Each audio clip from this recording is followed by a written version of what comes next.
हे माँ दुर्गा, प्रकट हो, तेरे भक्त जनों पर बड़ी विपत्ति आ पड़ी है।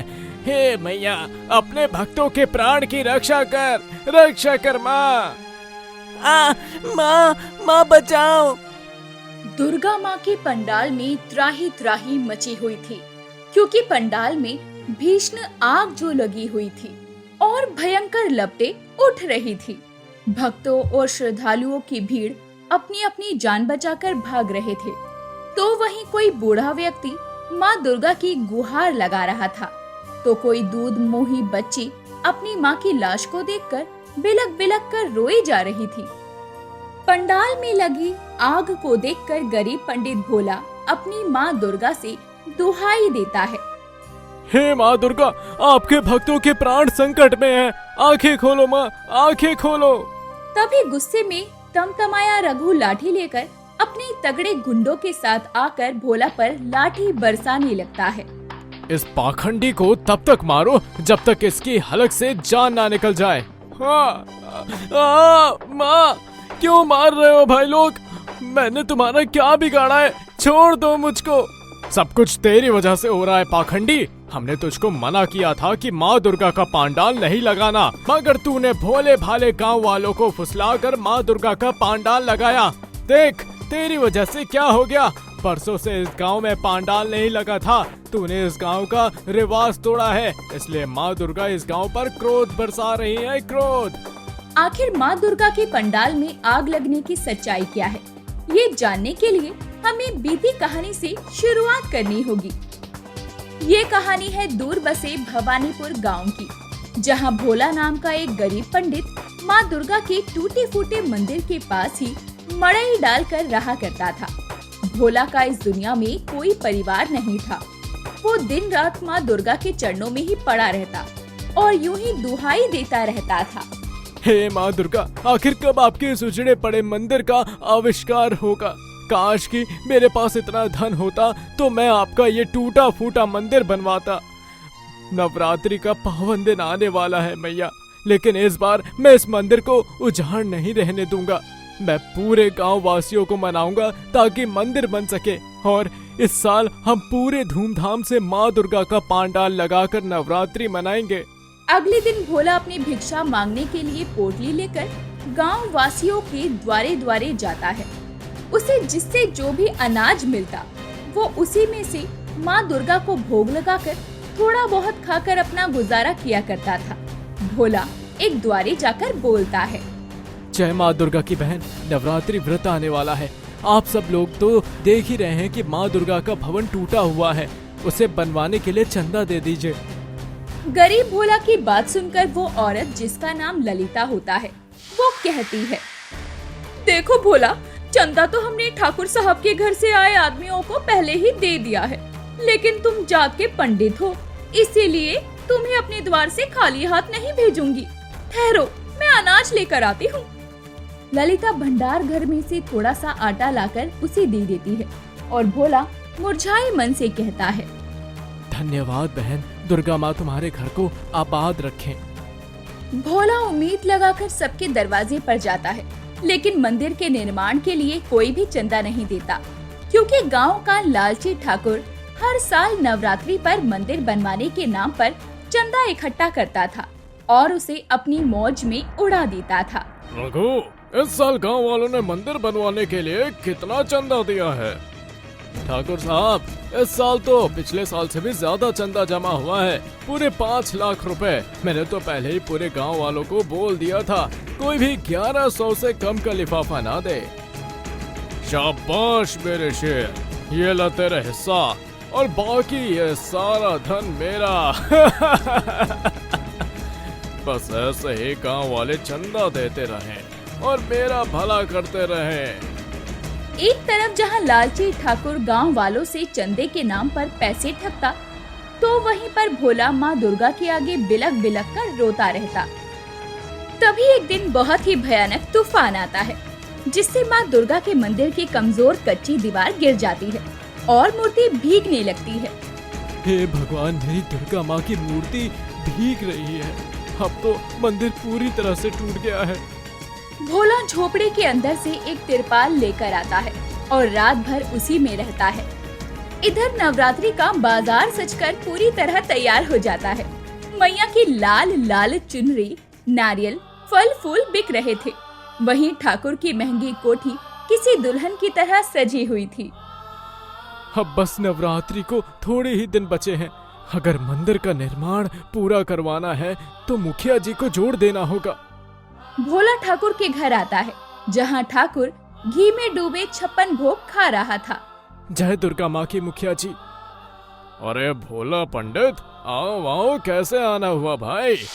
एक अर्जी लेकर आया हूँ मुखिया जी। आप तो जानते हैं माँ दुर्गा का मंदिर एकदम उजाड़ पड़ा है और अब तो दीवारें भी टूट गईं। माँ दुर्गा की प्रतिमा दिन रात बारिश में भीग रही है।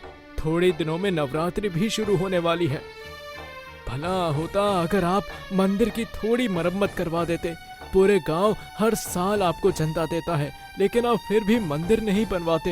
ये सुनकर मुखिया पिन के अंदाज में बोला, देख भोला पंडित, मैं कुछ सोचकर मंदिर नहीं बनवा रहा, क्योंकि माँ दुर्गा नहीं चाहती।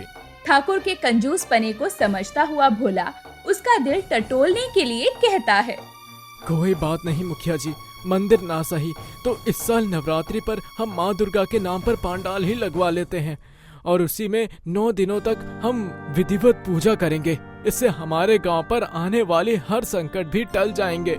9 दिनों तक माँ दुर्गा के नाम पर पंडाल लगवाने का मतलब सबको रोज भंडारा खिलाना, पूजा पाठ यज्ञ करवाना। ऐसे तो सारे चंदा में मिले पैसे पंडाल में ही लग जाएंगे। नहीं नहीं, अपना नुकसान नहीं कर सकता। देख भोला, इस गांव में दुर्गा के नाम का पंडाल नहीं लग सकता। मेरे पुरखे भी धूमधाम से पंडाल लगवाते थे, मगर आग लग जाती थी। ठाकुर चिकनी चुपड़ी बातों से भोला को बहलाने की कोशिश करता है, पर वो अपनी झोपड़ी में लौट आया और रात भर माता के चरणों में विनती करता रहा।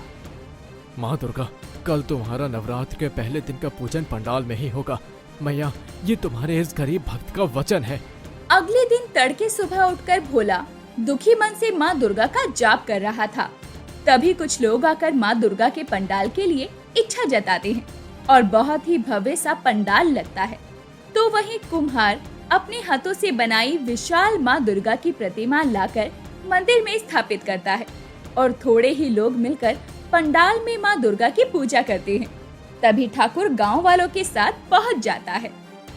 देखो देखो गांव वालों, ये मूर्ख पंडित भोला दुर्गा माता का पंडाल लगा के गांव पर मुसीबत लाने की तैयारी कर रहा है।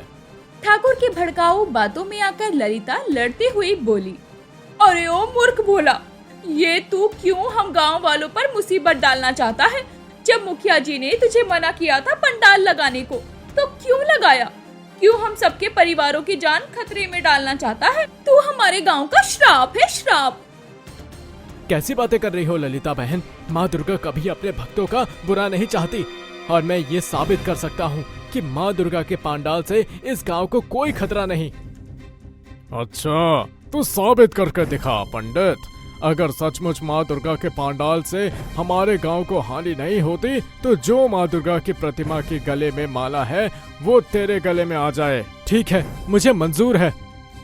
भोला अपने हाथों पर जलती लौ लेकर माँ दुर्गा को पुकारता है, जगदाती पहाड़ों वाली माँ, मेरी बिगड़ी बनाने आ जाओ, मेरी लाज बचाने आ जाओ माँ, मेरा कोई सहारा नहीं, मेरी चिंता मिटाने आ जाओ, मेरी बिगड़ी बनाने आ जाओ।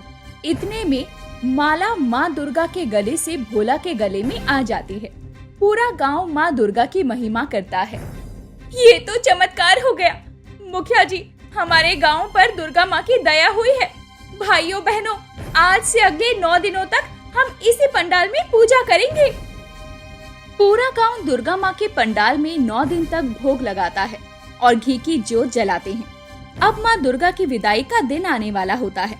सब खुश थे, तो वहीं ठाकुर षड्यंत्र रचता है और माँ दुर्गा के पंडाल में आग लगवा देता है। बड़ा आया था ना मेरा रास्ता काटने वाला, मूर्ख कहीं का।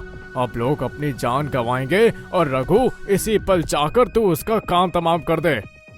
जैसे ही पंडाल में आग लगती है तो भगदड़ मच जाती है। अफरा तफरी में कई लोग गिरकर कुचल जाते हैं, तो कुछ गंभीर रूप से घायल हो जाते हैं। तभी रघु लाठी के साथ आकर भोला को कसाईयों की तरह बहुत मारता है, पर कहते हैं ना कि भक्त को दुखों में देखकर भगवान को आना ही पड़ता है। चलो चलो, इसको इस पंडाल की आग के हवाले कर दो, मर जाएगा ससुर। गुंडे घसीटते हुए भोला को लेकर जाने लगते हैं। तभी माँ दुर्गा की प्रतिमा का पट खुल जाता है और माँ दुर्गा की मूर्ति के आंखों के आंसू बहने लगते हैं। अरे देखो देखो भाइयों बहनों, माँ दुर्गा की मूर्ति से आंसू निकल रहे हैं, ये तो चमत्कार है। तभी एक तेजमयी रोशनी के साथ माँ दुर्गा प्रकट होती है और उनके हाथों से जल की धाराएं फूट पड़ती है, जिससे पंडाल की आग बुझ जाती है और क्रोध में माँ दुर्गा ठाकुर के आदमियों को अंधा बना देती है। तब भोला माँ दुर्गा के चरणों से लिपटकर फूट फूट कर रोता है। मैया तुम आ गई मैया। मैं जानता था तुम मुझे दर्शन दोगी, मैं धन्य हुआ मैया। भोला, भगवान तो भक्त के बस में होते हैं, उन्हें बुलावा देने पर आना ही पड़ता है। और तुम तो मेरे परम भक्त हो, तो तुम्हारी माँ दुर्गा कैसे नहीं आती? तुमने मेरी बहुत सच्चे दिल से भक्ति की है, इसलिए ये पंडाल कभी नहीं उजड़ेगा और ये गांव हर कष्ट, दुख, दरिद्रता से छुटकारा पाएगा। तथास्तु। अब मेरी विदाई की घड़ी आ गई है। भोला, मुझे विदा करो। इतना कहने के बाद माँ दुर्गा मूर्ति में समा जाती है और पूरा गांव माँ दुर्गा को हलवा पूरी चने का प्रसाद भोग लगाता है और अंत में माँ दुर्गा की विदाई होती है। बहुत समय पहले की बात है। बिहार के पटना जिले में एक गांव हुआ करता था। उस गांव में एक परिवार था। उस परिवार में 2 भाई रहा करते थे, बलराम और घनश्याम। बलराम बड़ा भाई था और घनश्याम उसका छोटा भाई। दोनों की शादी हो चुकी थी, लेकिन बलराम की बीवी मर चुकी थी। बड़े भाई बलराम की 2 बेटियां थी, शीतल और अनीता। वहीं दूसरी तरफ छोटे भाई घनश्याम का एक बेटा था, विनोद। दोनों भाई अच्छे से अपनी जिंदगी जी रहे थे। एक रात खाना खाने के बाद बलराम और घनश्याम घर के बाहर एक दूसरे से बातें कर रहे थे। घनश्याम, तुम मेरे छोटे भाई हो। कल तुम शहर जा रहे हो इंटरव्यू देने के लिए और मुझे पूरा भरोसा है कि इस बार तुम्हारी मेहनत रंग लाएगी और तुम बहुत बड़े आदमी बन जाओगे। माँ बाप के गुजर जाने के बाद मैं तो पढ़ाई कर नहीं पाया, पर मैंने मेहनत करके तुम्हें पढ़ा लिखा कर इस लायक बना दिया है कि तुम एक बहुत बड़े आदमी बन जाओगे और हमारे परिवार की सारी समस्याएं खत्म हो जाएंगी। हाँ भैया, मैंने इतनी मेहनत की है और मुझे पूरा भरोसा है कि उस मल्टीनेशनल कंपनी में मुझे नौकरी जरूर मिल जाएगी। हो सकता है मैं वहाँ मैनेजर भी बन जाऊं। अरे वाह घनश्याम, ये तो बहुत बढ़िया बात है। इतनी बड़ी कंपनी के मैनेजर बन जाओगे तो परिवार की सारी समस्याएं एक झटके में खत्म हो जाएगी और बच्चे भी बड़े होकर बहुत बड़ा नाम रोशन करेंगे इस गांव का। छोटा भाई घनश्याम हाँ में अपना सर हिलाता है। चलिए भैया, बहुत रात हो चुकी है, अब हम लोग सोते हैं। सुबह मुझे इंटरव्यू के लिए शहर भी जाना है। हाँ घनश्याम, चलो जल्दी से सो जाओ ताकि सुबह जल्दी आँख खुल जाए। सुबह की ट्रेन है तुम्हारी। तो इस तरह से घनश्याम और बलराम आपस में बातें करके सोने के लिए चले जाते हैं। सुबह होती है। घनश्याम अपने बड़े भाई बलराम के पैर छूता है। वहाँ पर दोनों के बच्चे भी मौजूद हैं। घनश्याम अपना बैग लेकर जाने लगता है और दोनों के बच्चे बाय बाय कहकर घनश्याम को विदाई देते हैं। घनश्याम ट्रेन पकड़कर शहर पहुँच जाता है। शहर पहुँचने के बाद चारों तरफ देखता है तो उसे बहुत बड़ी बड़ी बिल्डिंग, बहुत बड़े बड़े लोग, कार में घूमते हुए लोग, सूट बूट में घूमते हुए लोग दिखाई पड़ते हैं। घनश्याम वहीं ठहर जाता है और सब कुछ देखने लगता है। चिंता मत कर घनश्याम, बहुत जल्द तू ऐसी बड़ी बड़ी गाड़ियों में घूमेगा। तेरा घर भी इन बड़ी बड़ी बिल्डिंगों जैसा होगा। तू भी सूट बूट में घूमेगा और तेरे बच्चे भी ऐश करेंगे। चल घनश्याम, इंटरव्यू का टाइम हो गया है।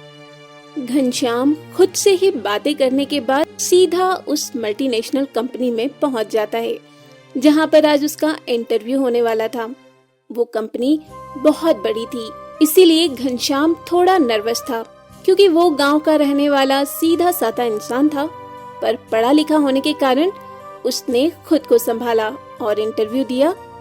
दोस्तों, अब शायद उसकी जिंदगी पलटने वाली थी और घनश्याम का इंटरव्यू बहुत ही जबरदस्त रहा। और उसे उस मल्टीनेशनल कंपनी में बहुत अच्छी पोस्ट मिल गई, बहुत शानदार सैलरी के साथ। अब घनश्याम बहुत खुश था। कांग्रेचुलेशन मिस्टर घनश्याम, हमें आपके जैसे किसी इंसान की ज़रूरत थी, क्योंकि हमारी एक कंपनी की ब्रांच पटना में ही कंप्लीट हो चुकी है। मैनेज करने के लिए हमें एक नए मैनेजर की ज़रूरत थी और आप वहीं के रहने वाले हैं, ये हमारे लिए प्लस पॉइंट है। सो आपको पटना वाली ब्रांच का मैनेजर बनाया जाता है। ये सुनकर घनश्याम की खुशी का ठिकाना ही नहीं रहा, क्योंकि उसे अब कमाने के लिए कहीं बाहर भी जाने की जरूरत नहीं थी। वो अपने गांव में रहकर ही बहुत अच्छी पोस्ट पर काम कर सकता था। तो दोस्तों, इस तरह उसे नौकरी मिल गई और वो अपने गांव वापस आ गया। घनश्याम का भाई बलराम और घर के सभी बच्चे बहुत खुश हो गए।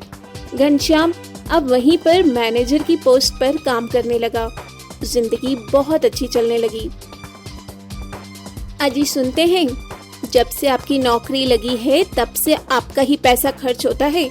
चाहे कोई त्योहार हो, चाहे कपड़े लेने हो, चाहे गाड़ियों में घूमना हो। आपके बड़े भाई तो इतना कमाते नहीं हैं, लेकिन फिर भी उनके बच्चों पर भी हमारा ही पैसा खर्च हो रहा है। हम लोग अलग क्यों नहीं हो जाते? वो अपने रास्ते और हम अपने रास्ते। हाँ, कभी कभार किसी मदद की जरूरत पड़ेगी तो हम लोग कर दिया करेंगे, लेकिन पूरी जिंदगी का ठेका लेकर थोड़े ही रखा है हम लोगों ने उनका। मैं काफी दिनों से कुछ यही सोच रहा हूँ, पर समझ में नहीं आ रहा है कि भैया से आखिर ये सब कैसे कहूँ। चलो सो जाओ, देखता हूँ क्या करना है।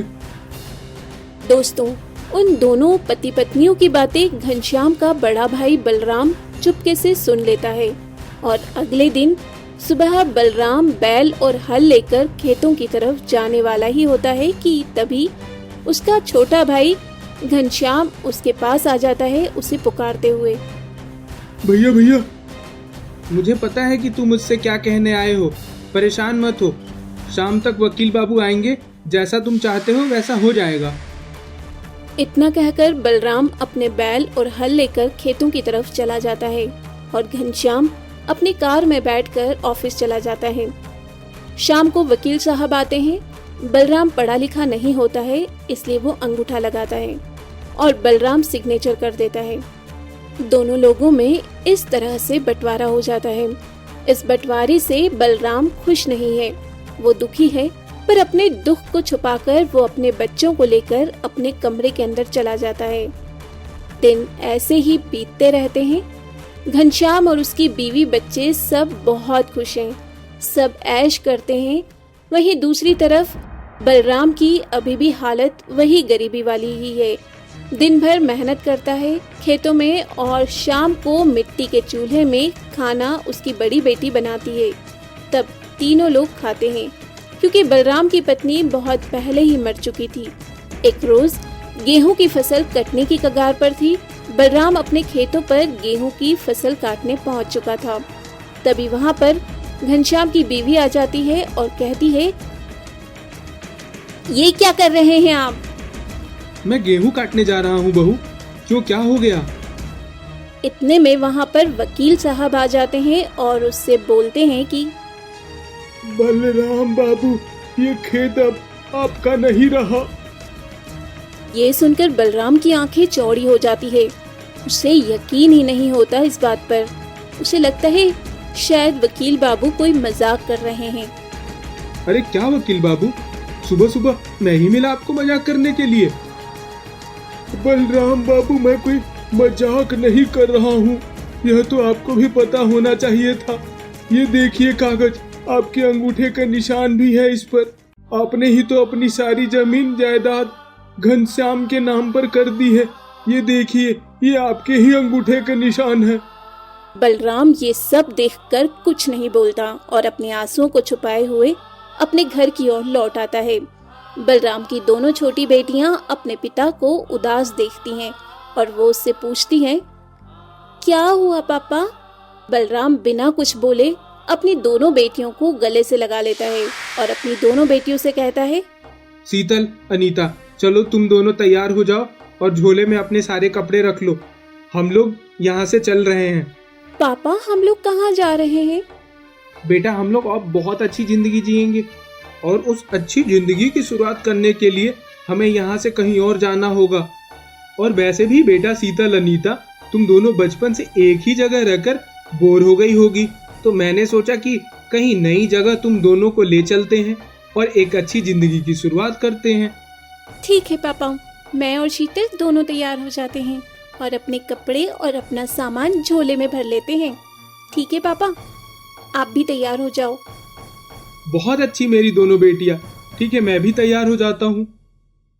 पापा आप तैयार हो जाओ, हम दोनों आपका सामान रख लेंगे।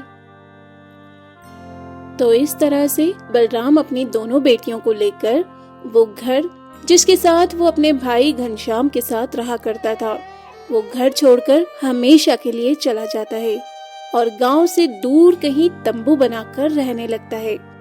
वहां जाते ही पहले वो किसी दुकान में काम करने लगता है और पैसा इकट्ठा करके खुद की एक दुकान खोल लेता है।